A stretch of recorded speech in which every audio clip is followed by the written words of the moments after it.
Gloria a Dios, que el Señor los bendiga, hermanos, y a todos los que escuchan esta palabra del Señor nuestro Dios. Reciban bendición del Señor en este momento de parte de su servidor José Santos.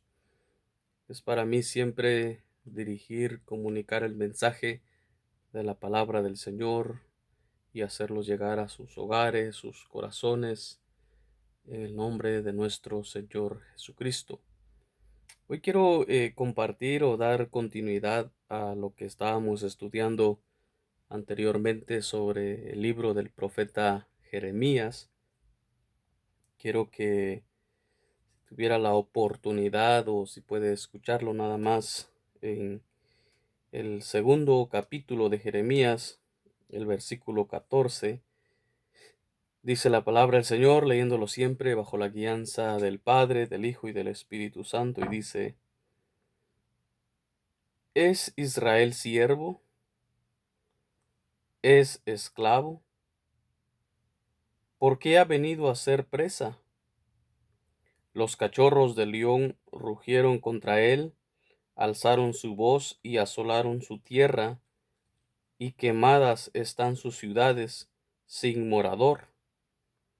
Aún los hijos de Memphis y Tafnes te quebrantaron la coronilla. ¿No te acarrió esto el haber dejado a Jehová tu Dios cuando te conducía por el camino? Ahora pues, ¿qué tienes tú en el camino de Egipto para que tú bebas agua del Nilo? ¿Y qué tienes tú en el camino de Asiria para que bebas aguas del Éufrates? Tu maldad te castigará y tus rebeldías te condenarán. Sabe pues y ve cuán malo y amargo es haber dejado tú a Jehová tu Dios y faltar mi temor en ti, dice el Señor Jehová de los ejércitos. Vamos a hacer una oración en este momento. Padre, te damos gracias, Señor, en esta hora, por tu preciosa palabra, Señor. Sabemos, Padre, que nos hablas a tiempo, fuera de tiempo. Siempre tienes algo, Señor, que decirnos, algo, Padre, que comunicarnos, Señor. Oh Dios omnipotente, Rey eterno, tú eres bueno, Padre, para siempre, Dios mío, es tu misericordia, Padre. Háblanos siempre, Señor. Queremos, Padre Celestial, escuchar tu voz por medio de tu palabra, en el nombre de Jesús. Amén y amén. Gloria sea el nombre de nuestro Señor, Dios Todopoderoso. Dice aquí, hermanos, este versículo, versículo 14, y, y hace tres preguntas, y dice: ¿es Israel siervo? ¿Es esclavo? Dice: ¿por qué ha venido a ser presa? Eso es una pregunta. Eh, Dice: los cachorros de león rugieron contra él, alzaron su voz y asolaron su tierra, quemadas están sus ciudades sin morador. Todo esto le vino a acontecer a Israel, al pueblo de Dios, a causa de haber dejado los caminos, los mandamientos del Señor. Quiero saltar al verso 19, el capítulo 2, donde dice: tu maldad te castigará y tus rebeldías te condenarán. Sabe pues y ve cuán malo y amargo es haber dejado tú a Jehová tu Dios y faltar mi temor en ti, dice el Señor Jehová de los ejércitos. Notemos que la maldad de Israel iba a ser castigado. La maldad, dice aquí, te castigará. Dice: y tus rebeldías te condenarán. Dice: sabe pues y ve cuán malo, oiga esto, cuán malo y amargo es el haber dejado tú a Jehová tu Dios y faltar mi temor en ti, dice el Señor Jehová de los ejércitos. No era nada recomendable para el pueblo de Dios en aquel entonces apartarse de sus caminos, de los caminos del Señor. Y hoy en día tampoco hoy en día es recomendable apartarse de los caminos del Señor, porque sabemos que Dios es el que nos da a nosotros primeramente la vida, primeramente las fuerzas, primeramente la salud, el bienestar, toda provisión viene de parte de Dios. Y sabemos que allá afuera en el mundo hay cosas malas, allá está el enemigo que anda como león rugiente buscando a quien devorar. Entonces, tanto como para Israel en aquel entonces y para la iglesia del Señor hoy en día, no es nada recomendable alejarse de los caminos del Señor, apartarse de los caminos de Dios. ¿Por qué? Porque dice que el Señor dice tu maldad te castigará. Dice que la paga del pecado es muerte, mas la dádiva de Dios es vida eterna en Cristo Jesús. Y todo lo que el hombre siembra, eso cosecha. Ellos sembraron maldad e iban a cosechar castigo. Ellos sembraron rebeldía y su rebeldía les iba a causar condenación. Y dice Jeremías, sabe pues y ve cuán malo y amargo, oiga, es el haber dejado tú a Jehová tu Dios y faltar mi temor en ti, dice Jehová de los ejércitos. Ahora, el haber dejado a Jehová era algo amargo para ellos y también faltarle el temor. Entonces, en el estudio anterior decía que Dios había hecho cosas extraordinarias, cosas maravillosas sobre este pueblo, su pueblo, el pueblo de Israel, el pueblo escogido, y ahora ellos se habían apartado del Señor y eso había causado la ira y el furor de Dios sobre ellos. Yo creo que es imposible no tocar algo de lo que está pasando en este tiempo, este año 2020, en cuanto a la pandemia que se está viviendo a nivel mundial. Es imposible predicar sin siquiera hacer mención de lo que está pasando, ya que estamos viviendo en los últimos tiempos. Muchas personas se están cuestionando, muchos hermanos se están preguntando por qué razón Dios está permitiendo esto, porque quiero decir que Dios es soberano. Alguien que es soberano, el único que es soberano es Dios. A Dios no se le da órdenes, a Dios no se le manda que se le hagan las cosas. Él sabe lo que hace. Él dice en su palabra en Isaías claramente que Él es Jehová y fuera de Él no hay más, no hay otro Dios. Él es el único Dios santo y verdadero. Entonces, muchos se están preguntando por qué Dios lo está permitiendo. Y Dios lo permite, esta situación, esta pandemia, en su soberanía, para hacernos reflexionar a nosotros, para hacer reflexionar a su pueblo, a su iglesia, por las cosas que la iglesia del Señor estuvo haciendo antes de lo que era la pandemia, lo que es el año 2019, 2018 y hacia atrás.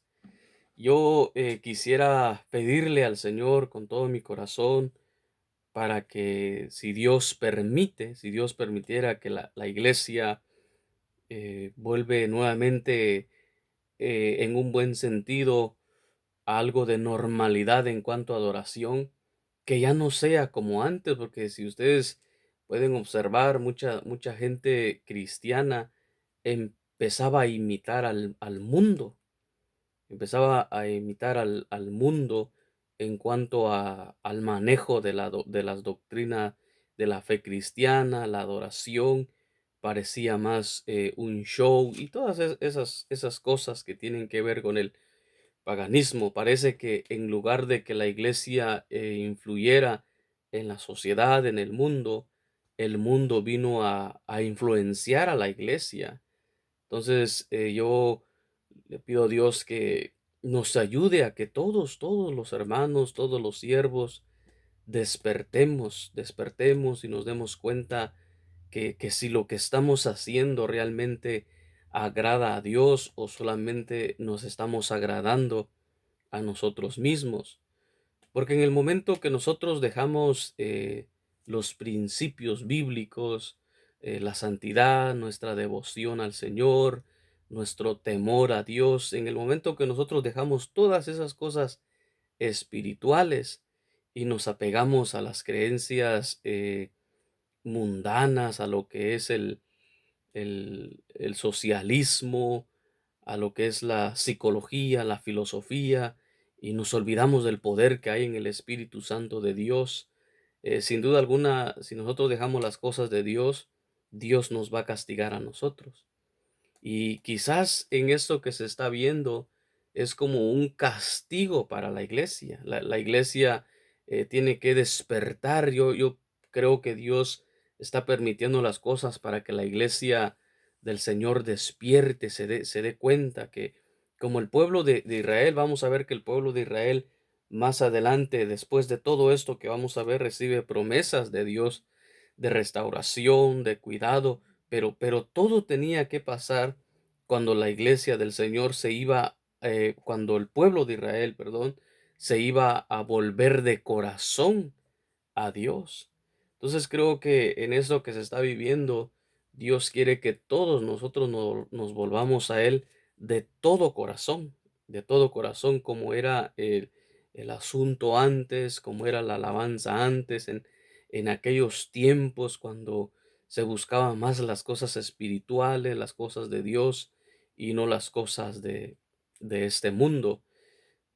Entonces, digo esto porque dice aquí en el verso 19, tu maldad te castigará.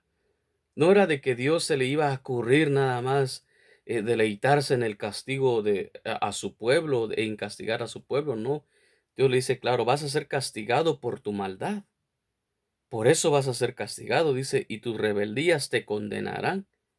Su maldad lo iba a castigar y sus rebeldías lo iban a condenar. Y dice, sabe pues y ve cuán malo y amargo es el haber dejado. Tú le dice claramente, tú a Jehová tu Dios. Fuiste tú el que dejaste a Dios.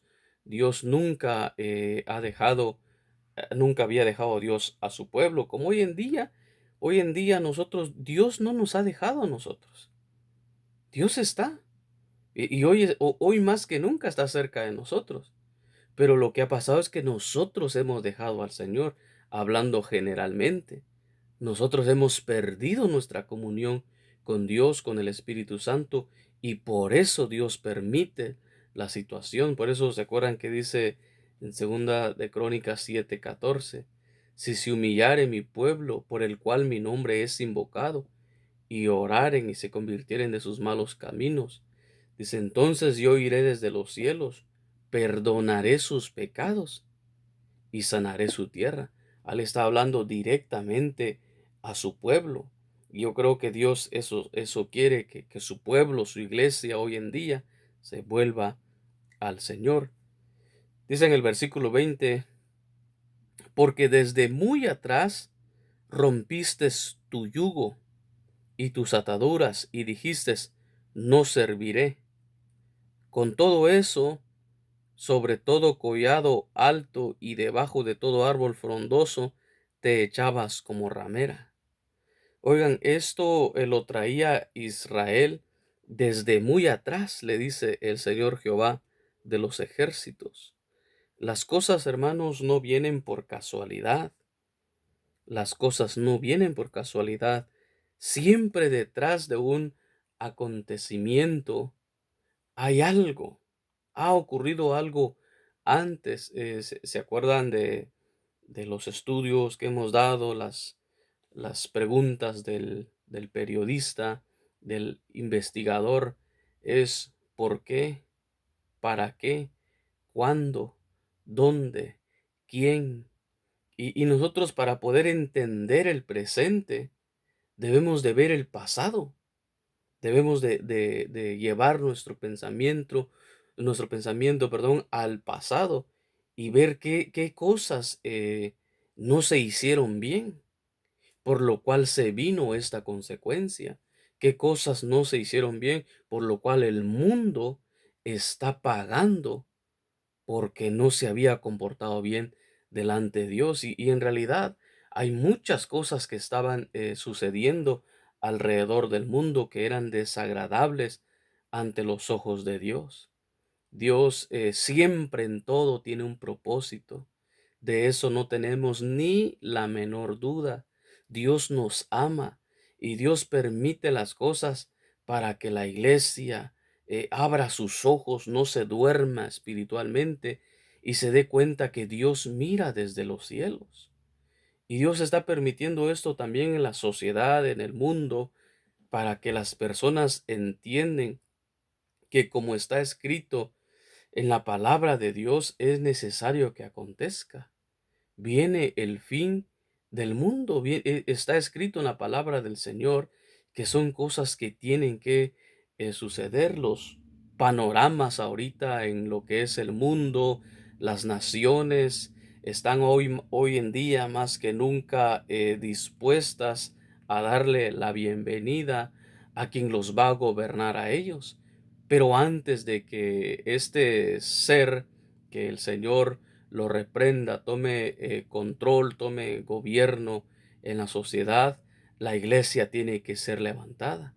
La iglesia tiene que ser llevada a la presencia del Señor para no ver a este hombre, a este hijo de pecado, hijo de perdición que va a gobernar el mundo. Es necesario que todo esto acontezca, y con esto quiero decir de que Dios tiene un propósito en todo, pero quizás la iglesia dejó de hablar de que Cristo va a venir. Quizás la iglesia dejó de hablar de que el rapto pronto se iba a llevar a cabo, que los juicios de Dios iban a venir, y quizás la iglesia empezó a agarrar otro rumbo, empezó a desviarse. Por eso dice aquí la palabra del Señor, desde muy atrás. Dice, porque desde muy atrás rompiste tu yugo y tus ataduras y dijiste, no serviré. Lo había planeado quizás años antes, había dicho en su corazón. Entonces estas cosas vienen hoy en día para que nosotros, el pueblo de Dios, despertemos, nos demos cuenta y nos volvamos a Dios, porque Dios tiene misericordia. Él en su misericordia va a obrar y va a hacer algo el Señor, pero Dios quiere que la iglesia del Señor a nivel mundial, todos nos volvamos a Él. Miren qué es lo que dice el verso 21. El verso 21 dice, te planté de vid escogida, simiente verdadera toda ella. ¿Cómo pues te me has vuelto sarmiento de vid extraña? Oigan, aquí el Señor habla como que Él no supiera, pero Dios sabe. Es como cuando Dios le dice a Adán y Dios se da cuenta que Eva ya había cometido pecado de desobediencia. Y Dios va a Adán y le dice, Adán, tu esposa Eva ha pecado, ¿dónde estás tú? Le dice. Ahí se entiende como que Dios no supiera dónde está Adán. Dios sí sabía dónde estaba Adán, pero Dios le estaba preguntando a Adán, ¿en qué condición estás tú? ¿Cómo está tu vida espiritual? ¿Cómo está tu vida matrimonial? ¿Cómo está tu relación con Dios el Padre? Y por eso viene aquí y le dice, te planté, oye, dice el Señor, te planté de vida escogida, simiente verdadera toda ella. Y dice, ¿cómo pues te me has vuelto sarmiento de vid extraña? ¿Cómo te convertiste en lo que eres hoy en día? Por eso es muy delicado las amistades no cristianas, las amistades con el mundo que no tienen nada que ver con lo de Dios, porque más de alguna mala influencia le llegó a Israel, más alguna mala influencia le llegó, le está llegando a la iglesia y Dios hoy nos pregunta, ¿dónde estamos parados nosotros? ¿Qué estamos haciendo? ¿Cómo? Hablando generalmente, no estoy diciendo que todos estamos mal. Sé que hay un pueblo santo, pero Dios cuando se dirige a todos y después Él escoge sus ovejas, dice su palabra, entre las cabras. Pero hablando generalmente, Dios nos pregunta, ¿dónde estamos? ¿Qué estamos haciendo? ¿Cómo dice aquí, cómo te has vuelto sarmiento de vid extraña? ¿Cómo te has vuelto así? Y ahora viene el Señor y hace esa pregunta a la iglesia. ¿Cómo te has vuelto en lo que hoy en día eres? Por eso es importante que nosotros, amados hermanos, nos cuestionemos en lo que estamos haciendo delante del Señor y nos volvamos a Dios. Ahora, dice este versículo también en el 22, dice, aunque te laves con lejía y amontones jabón sobre ti, la mancha de tu pecado permanecerá aún delante de mí, dijo Jehová el Señor. Oigan, dice que aunque te laves con lejía y jabón, y amontones, perdón, aunque te laves con lejía y amontones jabón sobre ti, la mancha de tu pecado permanecerá aún delante de mí, dijo Jehová el Señor. Oiga esto, hoy en día por causa de la pandemia están recomendando usar cualquier método de limpieza, desinfectadores, lavarse la mano con jabón, con lejía, pero usted ve que los medios no, ninguno dice cómo estamos viviendo moralmente, espiritualmente delante de Dios. Nadie dice. Es decir, que ellos quieren lavar nada más con esos métodos algo que es más grande que cualquier suciedad o cualquier microbio. Eso es un asunto de pecado, de maldad ante los ojos de Dios. Y el único que puede quitar este asunto es Dios. Él dice, clama a mí y yo te responderé. Él dice, si se humillare mi pueblo, el único que nos puede ayudar es el Señor nuestro Dios. Así que rogamos para que todos nosotros despertemos, la iglesia despierte, el mundo entero despierte y se dé cuenta que el único que nos puede ayudar es nuestro Padre Celestial. Vamos a hacer una oración en este momento para darle gracias al Señor por su bendita palabra. Padre, te damos gracias, Señor, en esta hora, porque sabemos, Padre, que a tiempo nos hablas y fuera de tiempo, Señor. Rogamos en este momento para que cumplas, Padre, cada propósito en nuestras vidas, Padre, por el cual has enviado tu palabra a nuestros corazones, Padre. Señor, queremos, Padre omnipotente, con la ayuda del Espíritu Santo, honrarte, buscarte, Señor, en espíritu y en verdad, Padre. Ayúdanos, Señor, a vivir una vida que te agrada, Padre, y no apartarnos de ti nunca, jamás, Señor. En el nombre de Jesús te lo pedimos, Padre. Pedimos que guardes a tu pueblo, guardes a tu iglesia, guardes a tus hijos alrededor del mundo, Señor amado. Damos gracias, Dios eterno, en el nombre de Jesús, tu Hijo amado. Amén, mi Dios. Amén. Gloria a Dios, que el Señor los bendiga a todos, hermanos, a todos los que escuchan esta predicación. Y hago la invitación nuevamente que si quisiera escuchar más palabra del Señor aquí por estos medios, le hacemos la invitación para que se suscriba y así pueda llegarle la palabra del Señor a su teléfono, a su computadora, para que se alimente y escuche la poderosa palabra del Señor nuestro Dios en estos últimos tiempos. Que el Señor los bendiga. Amén.